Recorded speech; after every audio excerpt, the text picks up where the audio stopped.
On this episode of Ice Pilots NWT, look at the whitest flags in Venezuela. Mikey scours the planet to track down a long-lost water bomber.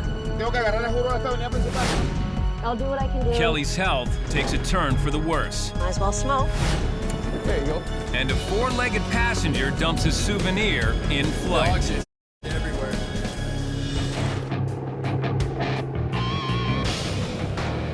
The Canadair CL-215 Waterbomber. A 40-year-old amphibious plane that remains in high demand today. It's designed to skim over 5,000 kilograms of water off lakes in just 10 seconds and dump it over forest fires. The 215, also known as the Scooper, was sold worldwide but went out of production in 1990. It's a pretty rare aircraft. There's only about 125 of them that came off the assembly line, and it's a Canadian airplane, which makes it even more rare. Last year, Buffalo sold 2 CL-215s to the Turkish government at $2.5 million each. Back comes Turkey. Oh, Now, the Turks want to add to their fleet, but less than 80 CL-215s still exist, and very few are on the market. So that started Mikey on a treasure hunt that has so far only yielded one old photograph. This is right here, what I've been searching for is the only missing 215 in the world. The serial number 1061. The one unaccounted for aircraft of the 125 that were made back in the 60s and 70s has become Mikey's obsession. When I asked people in the industry about it, and they told me, it's crashed, it's gone, don't even look for it. And then I was thinking, well, why shouldn't I look for it? So I did a bunch of research, and this one there's no crash record, and there's no pictures or nothing, and it's weird, because if you think of the internet, there's pictures of everything. Why is there no pictures of this airplane? A, it's crashed, like everyone told me, or B, it's really well hidden. I got a tip from a buddy of mine that works with these aircraft, and he says, no, it's in Venezuela. And that's all he told me. It's kind of like a murder scene. You got 10,000 pieces of evidence, but only 1 or 2 are valid. One key clue was the water bomber's call letters, INC1. I randomly put it in. It turned out to be this airplane, which referenced this picture. And this is the first picture I got to see of the thing. An outdated picture of a phantom plane. But Mikey needed more proof that the missing water bomber still exists. So we scoured satellite images of the planet looking for the plane. And then... This is a military air base in Venezuela. Lo and behold, there it is. I used the measuring function, measured the wingtips, and it was perfectly to what the manual says. It's an open-air hangar in a military Air Force base. It explains why there's no pictures of it. If this 215 is what I think it is, it constitutes millions of dollars in the Buffalo's bank account. But only if the plane is fit to restore. To find out, Mikey needs to go to Venezuela. I sent them this random email saying, hi, my name's Mikey. I'm in Yellowknife. I see you have serial number 1061. Can I have it? And he also needs his father's approval first. We don't know what their government's like. Is it stable? Is it in a coup? Is it in a dictatorship? Is it an overthrow right now? You know, there's a lot of political problems there. But doesn't it sound fun? It sounds like fun, yeah, and it's something you can do, but you just can't. You got to realize you're not dealing with your neighbor. You're not dealing with the USA.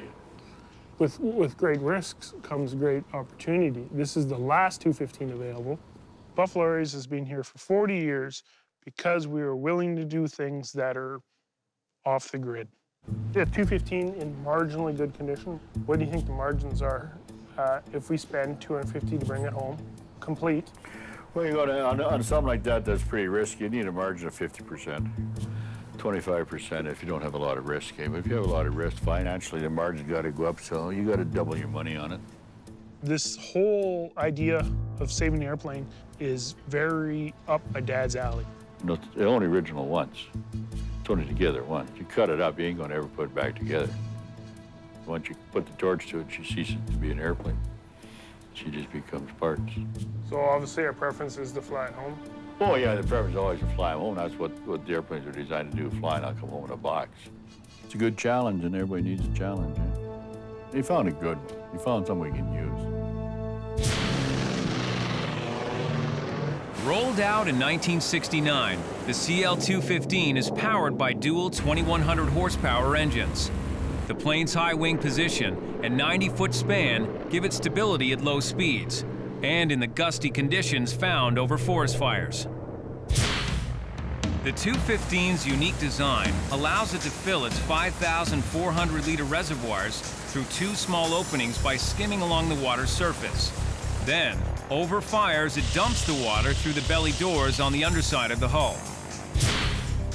With a green light from Joe, Mikey's itching to assemble his team to locate and eventually restore the mystery water bomber in Venezuela.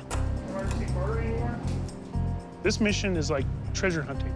You hear a rumor that there's a sunken ship, and you just happen to be maybe the only guy in town with a boat. And you got to find a guy that can scuba dive, and you kind of get a little bit of a team together, and you see if there's any treasure. And we got to do it as soon as possible, get it out of there, because any given time, anything can happen. This airplane may not be available tomorrow. They keep making this bigger. He meets with his older brother Rod, Buffalo's director of maintenance, and ace water bomber mechanic Corey Dodd. I went to the Foreign Affairs website and printed out the travel report for Venezuela. Violence against foreigners can occur in all regions in Venezuela, both urban and rural. So, Not really a place you really want to go, is it? well, all those things are scary. It's like talking to a lawyer, right? Everything is doom and gloom when you talk to a lawyer. Mikey will be bringing Corey with him to Venezuela to inspect the 215. Corey's going to use his knowledge of working on these airplanes for the last 10 years and seeing if we can actually fly this thing home. With less than 80 of the original 125 CL-215 still in service, the chance to salvage one that everybody else has forgotten about could be a huge score for Buffalo. That's country. But we're going to literally go down there with a bunch of screwdrivers and wrenches, take some key panels off, and see what kind of shape it is. Do not show signs of affluence or display valuables, so you shouldn't have any problem there. In 24 hours, Mikey's quest will really begin.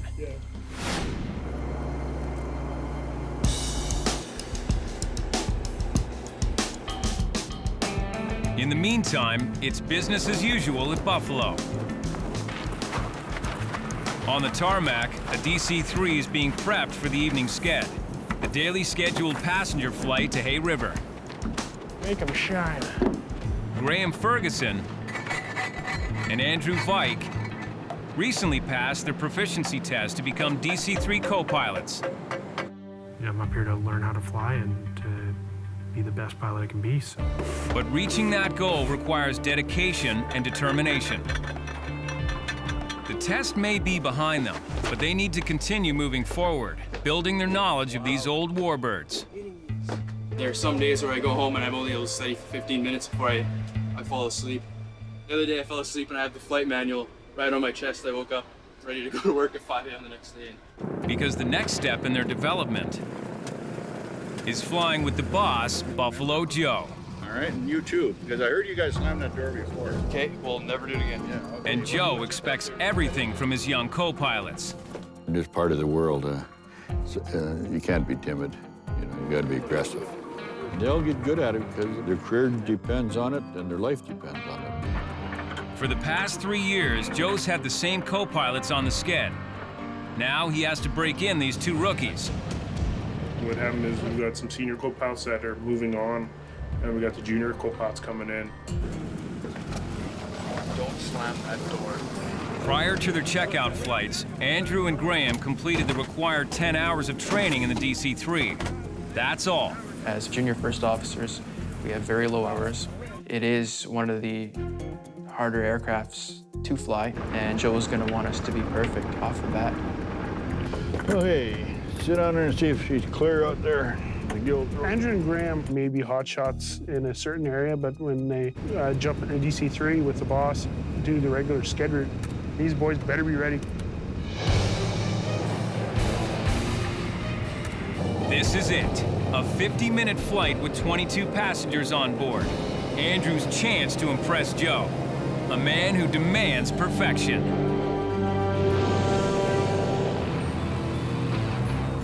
Can we switch to the other screen? Shows us ETA, Joe. Well, you know what time it is. You know how far back you're going. Definitely a lot more nerve-wracking when you're with Joe, just because you don't want to make a mistake.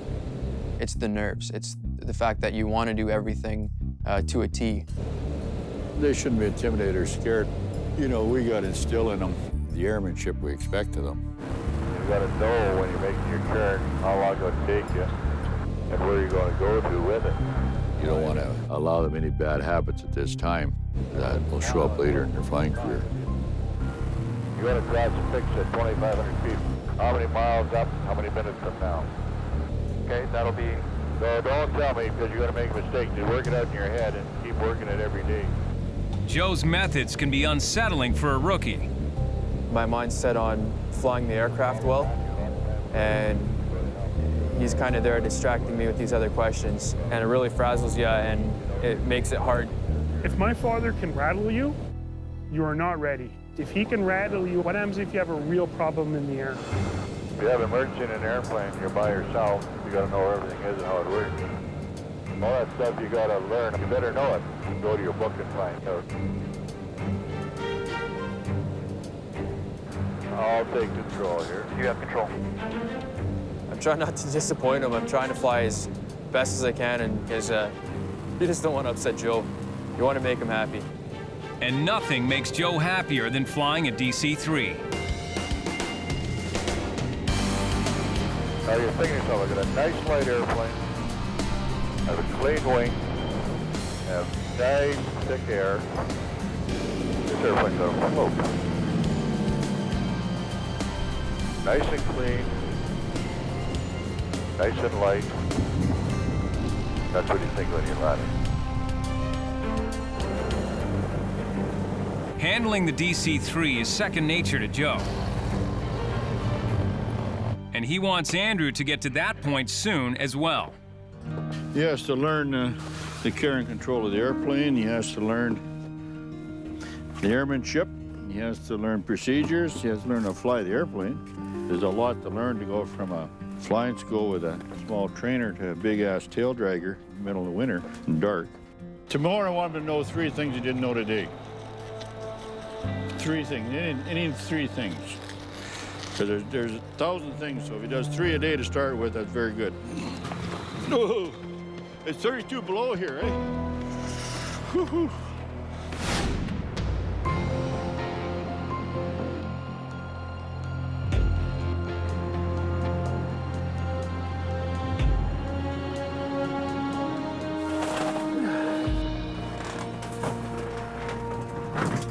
Oh, cauliflower all over the place. what happened there?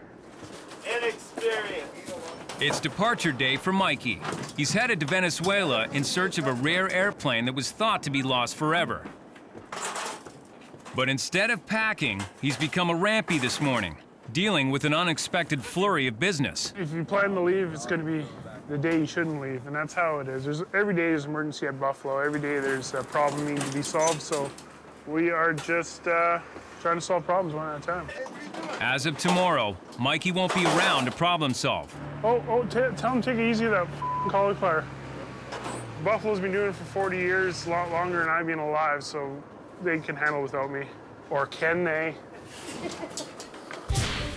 Later, Mikey sneaks away from Buffalo. Wait, I'm gonna find some stuff. He'll be trading the bitter cold of Yellowknife for the sweltering heat of the Venezuelan jungle. I need something a little bit more breezy. And he doesn't have a thing to wear. That's it. That's the Hawaiian search section right here. We kind of want to look stylish and not so out of place. See, this one right here, I wouldn't even need to have my Canadian passport ready. This ensemble right here would be, please kidnap me. While Mikey purchases his new ensemble, Thanks. Have a good day. Corey Dodd is focused on footwear. Can't go anywhere without these things. I spend more time in these sandals than I do in winter boots. That's the key to the whole operation is sandals. Corey never thought that being a Buffalo Waterbomber mechanic would involve so much travel. Never really expected it, like not as far as going out of Canada was concerned, like South America and Europe and overseas. You know, it's been a little more than what I really signed up for, but I like it. It's good. But this mission to locate and evaluate a missing CL-215 presents some definite challenges. At this point, we haven't had any pictures of it or anything. We're really going in blind. But the tickets are booked, so we're going. Shorts.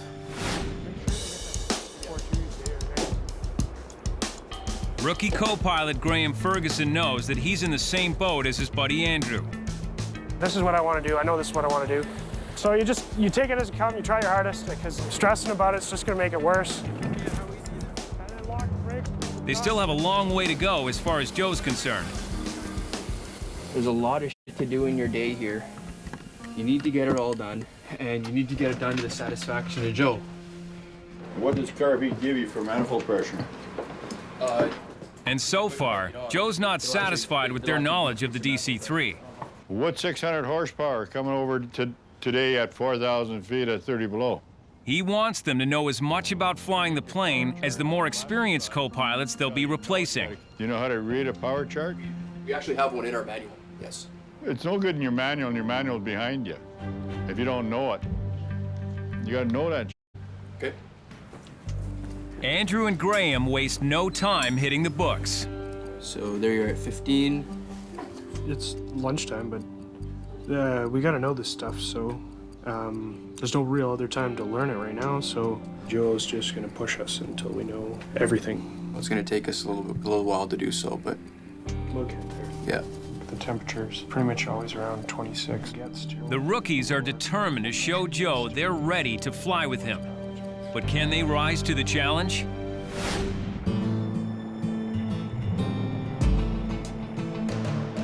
Leaving the boys to their studying, Hey, sir. Well, we park right here, thank you. Joe chauffeurs Mikey and his new summer wardrobe to the airport. I don't know if they're here yet. With only a few days to find and assess the CL-215 in Venezuela, Mikey's added another mechanic to the team, Ian Steves.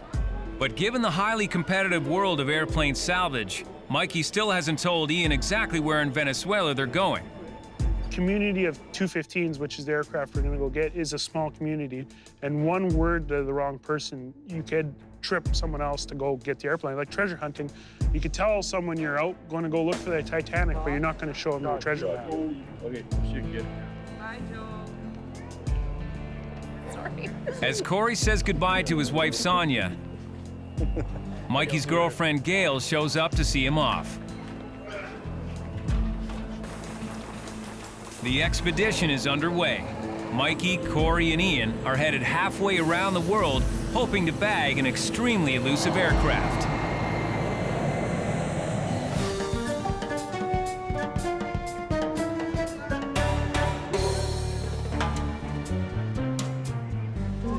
Good morning. Look at the whitest legs in Venezuela. After flying for 12 hours from Yellowknife to Caracas, Venezuela, Mikey and mechanics Corey and Ian are ready to continue their treasure hunt for a prized CL-215 Waterbomber. Ready? Go! I said, can I come to your country and look at this airplane? I'm from the north and it's really cold. The Venezuelan government said yes. So we're on our way right now to Port Ordaz? Yes. Escorted by Luis Padron, Mikey's contact with the Venezuelan military, the Buffalo team will travel 800 kilometers by road to an Air Force base in Port Ordaz. There, they can assess the value of the CL-215 Mikey discovered online. He's prepared to pay up to $250,000 for the plane and could sell it for almost 10 times that price, if it's in good enough shape.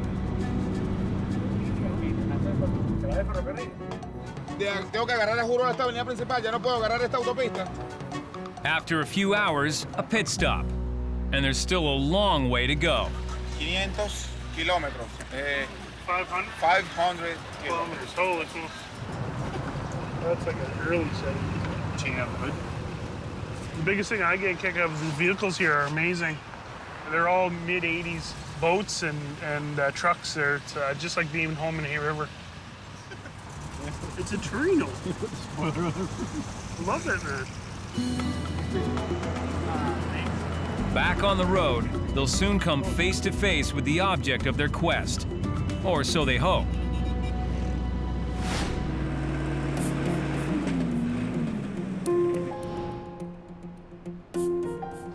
And it begins. Mikey's first day in Venezuela is cargo manager Kelly Jarasevich's first day back in Yellowknife after a much-needed vacation. Well, I'll do what I can do and try to get everything figured out, squared away, and taken care of. Her chance to recover from a stress level that was getting critical. God. And come back relaxed, refreshed, and better able to deal with the demands of her job. Oh, God. At least that was the theory. 4 cases of tobacco missing. How in the does that happen? And they want me to find them. Oh, okay. How the am I supposed to do that? Buffalo was probably the most stressful job I think I've ever had. I was happy to see everyone, but still it was just like the stress of it brought it all back to me. And you know, what the hell am I doing here? I'm a bit stressed now. As usual, might as well smoke. Stress, chain smoking. Kelly's been putting her life at risk.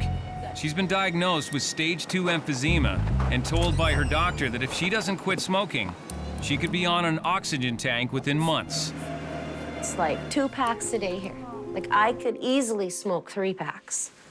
Like, hands down, easily 3 packs a day because of the stress level at Buffalo. There has got to be a better life somewhere.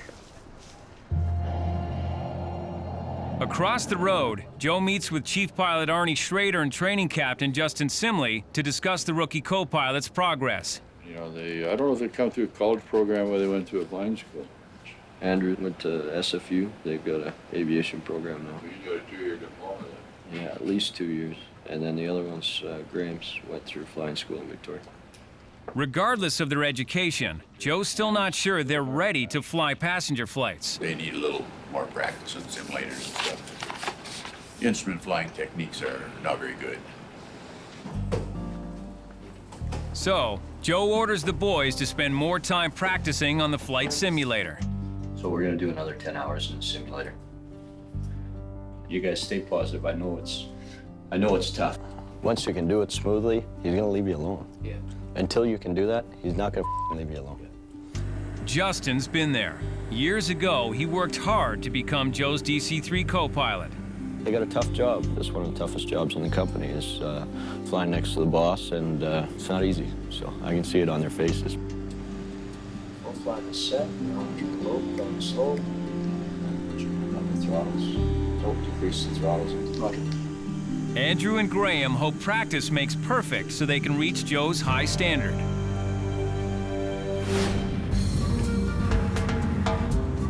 Back in Venezuela, Mikey, Corey, and Ian are journeying into uncharted territory in search of an airplane thought to have disappeared years ago. Very excited to see the airplane and see how it is and see if it's feasible to fly away, which was, of course, the main goal. 8 hours of hard driving gets them to an Air Force base in Port Ordaz. I recognize the layout a little bit from Google Earth. There's DC-3. DC-3s. Yeah. A familiar sight, but not the plane they're looking for. The 215 in Google Earth was in an open-air hangar down there. It doesn't look like it's there anymore. Their guide, Luis, knows what they're after and points it out. CL-215. When Lewis turned over and said, "Oh, there's your Mr. 215," and we looked over and no, that's a PBY Canso. That's a Canso. A Canso is an aircraft that looks very similar to a CL-215. But a Canso is definitely not the mystery plane that Mikey is on a quest to find. A quest based on outdated satellite photos and some correspondence with the Venezuelan government that was filtered through a language barrier. But it wouldn't surprise me in the least if the 215 we were supposed to come look at was actually a Canso. It wouldn't shock me. I mean, if there's no airplane, there's nothing we can do. I mean, that's the miscommunication or whatever. How in the hell are we going to explain the fact that we traveled thousands of miles to get to the wrong airplane? At this point, we actually don't even know if there's a 215 here now. We might be chasing the wrong airplane.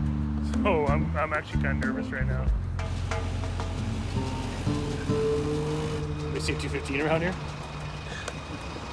We haven't.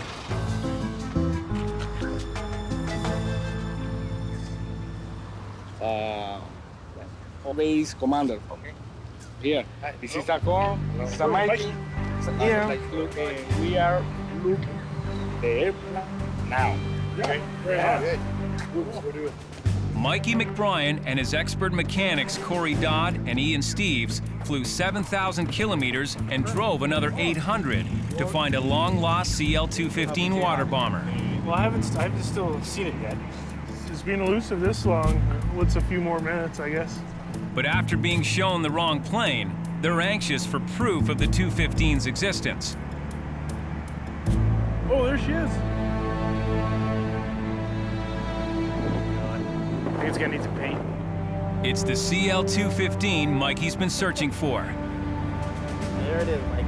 There she is. But have they found hidden treasure or a pile of scrap metal?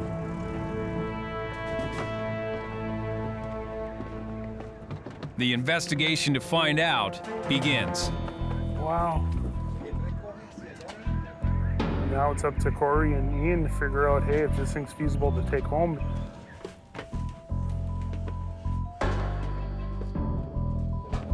Pretty complete, eh, Ian? Yes.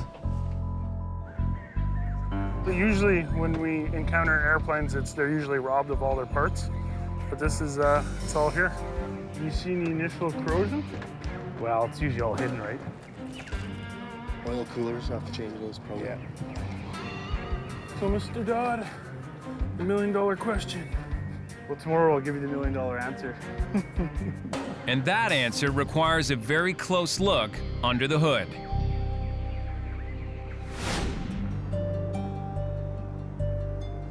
I shouldn't be very long. I'll be right back. The next day in Yellowknife, cargo manager Kelly Jarasevich needs to see her doctor. She's been diagnosed with stage 2 emphysema and is worried about a recurring lung infection. The doctor said I really have to watch for that and go in like immediately if I notice any change in my lungs because it'll turn into pneumonia. Kelly's doctor has warned her repeatedly about the consequences of her smoking, but that didn't stop her on vacation. Smoking. Holy old crap. It's nothing like going to a country where the cigarettes are $2 a pack. Got the old lung infection back, so it's antibiotics again. And he asked me how much I was smoking, and I said the usual pack, so he shook his head, and he says, you gotta quit. I actually didn't smoke that bad in Mexico because I really didn't have any stress. But getting healthy might mean quitting more than just cigarettes. I'm gonna try to stick it out for a bit, but I don't want to end up on the 3rd floor of the hospital here. But for now, it's back to work.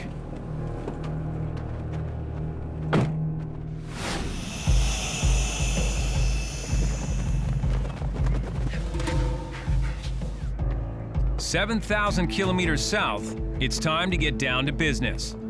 Put the layer in the old tires here so we can tow it. Drag her up. Determining how badly the plane has deteriorated is Corey's job.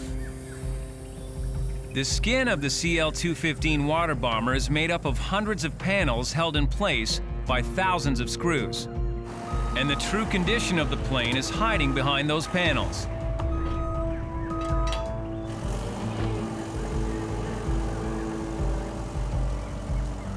Next stop, Yellowknife.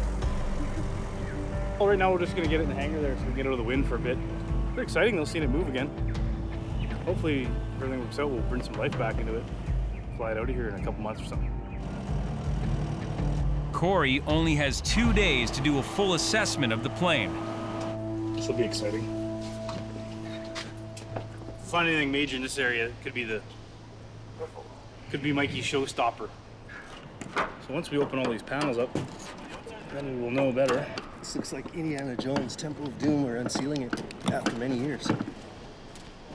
Oh, there we go. She come off. It's exactly like buying a used car. You gotta pop the hood and check everything out. There's a bunch of dirt on them and stuff, dust, but like, there's no corrosion in there, Mikey. 100 more panels to go, but I guess you gotta start somewhere, right? If the 215 structure or systems have eroded, then at best, the plane is nothing more than a pile of parts. There's no real, I don't see any corrosion in here. One thing's for sure, the plane's engines are a complete write-off. These engines are way past due. They've been open for 18 years, birds living in them. The engines could be replaced at a cost of $1 million if the rest of the plane is in good enough shape to make it worthwhile. Yeah. A few little hydraulic stuff, but I mean, holy crap, things sat for a long time. You gotta expect little leaks here and there. This airplane is good in some areas, and in some areas it's bad. But so far the areas that are really bad are just trivial. I'm kind of scared if Corey opens up a panel and it's just a big pile of white corrosion, it might not be worth it.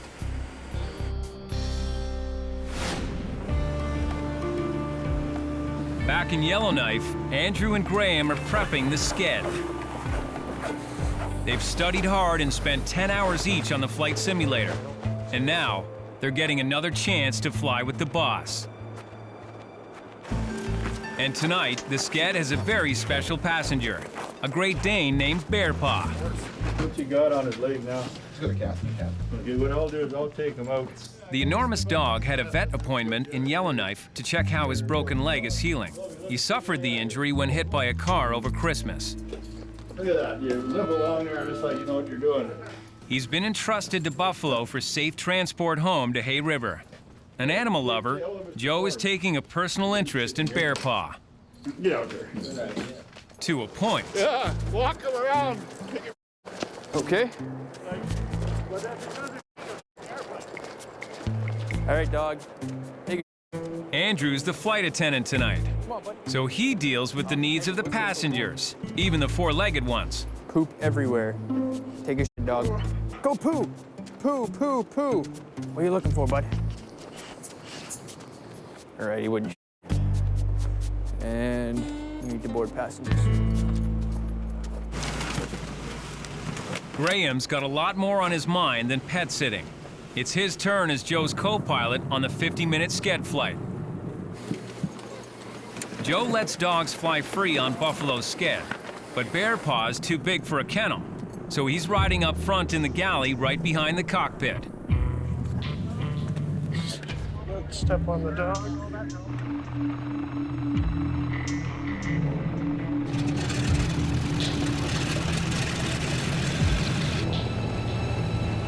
A few things. Please no smoking at all throughout the flight. If you have any electronic devices, please don't use them during taxi, takeoff, and landing.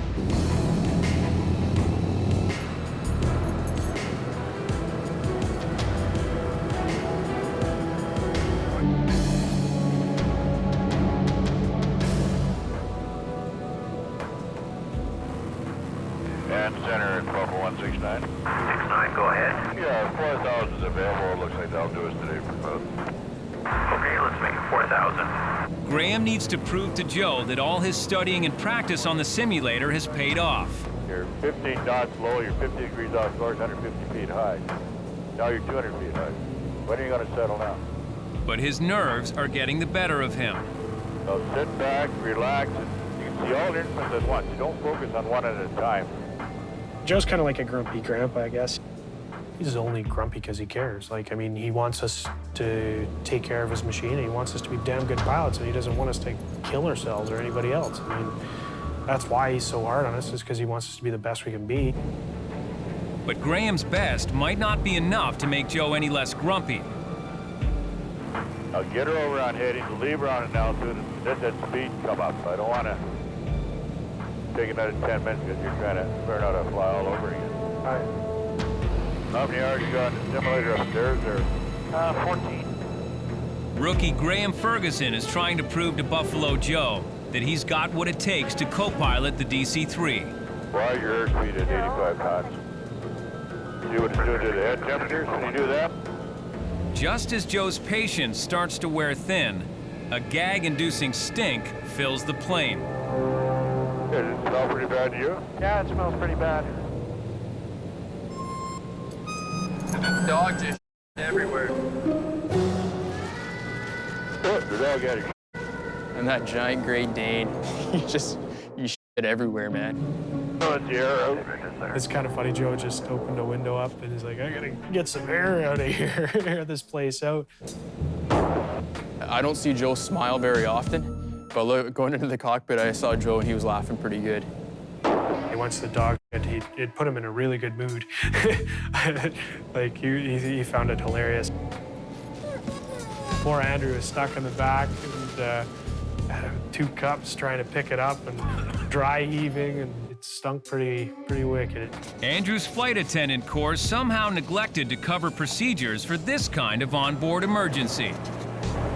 You guys can move to the back if you want to. We're out of here, yeah. Yeah, move to the back. It's amazing how one little incident like that completely turned around the mood.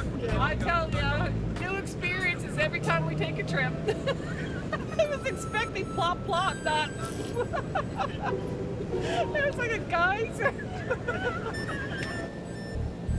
In the cockpit, Graham's caught a break thanks to a giant dog's nervous bowel. So, ladies and gentlemen, fortunately we'll be landing soon. So I'll get you out of here as soon as I can. As soon as we're on the ground and the engines have stopped, get out as fast as you can. So sorry guys, but it made for an interesting flight.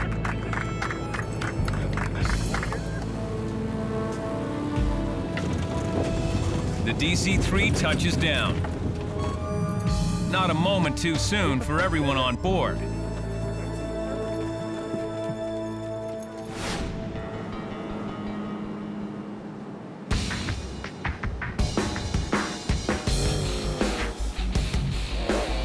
Another day in Yellowknife, and the freight keeps rolling into Buffalo's cargo terminal, with manager Kelly Jarasevich still fighting a lung infection.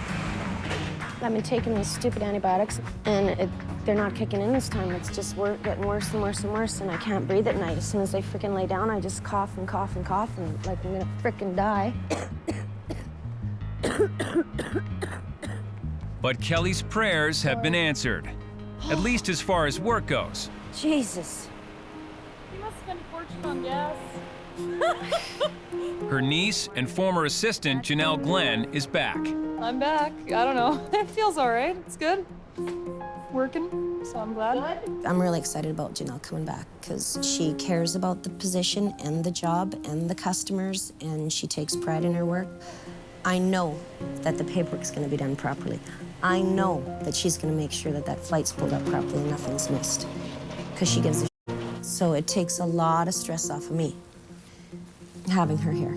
We're gonna do it sort of 4 days on, 4 days off. Kelly and I will probably alternate shifts or whatever. I think it's just too, it's too much for her, and 6 days a week sucks, so we're gonna try and do it that way, like alternate Sundays and stuff like that, so that we don't have to be here all the time. Want to feel? No. Why? I know you do. You're gonna. With Janelle sharing the load, the burden on Kelly's shoulders just got a lot lighter.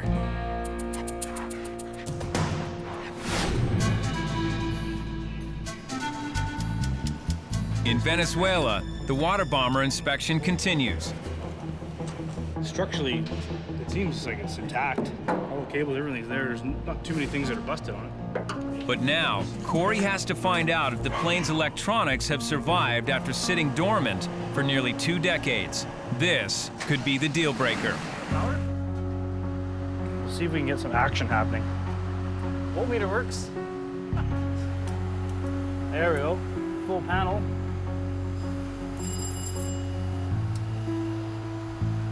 Beacons on?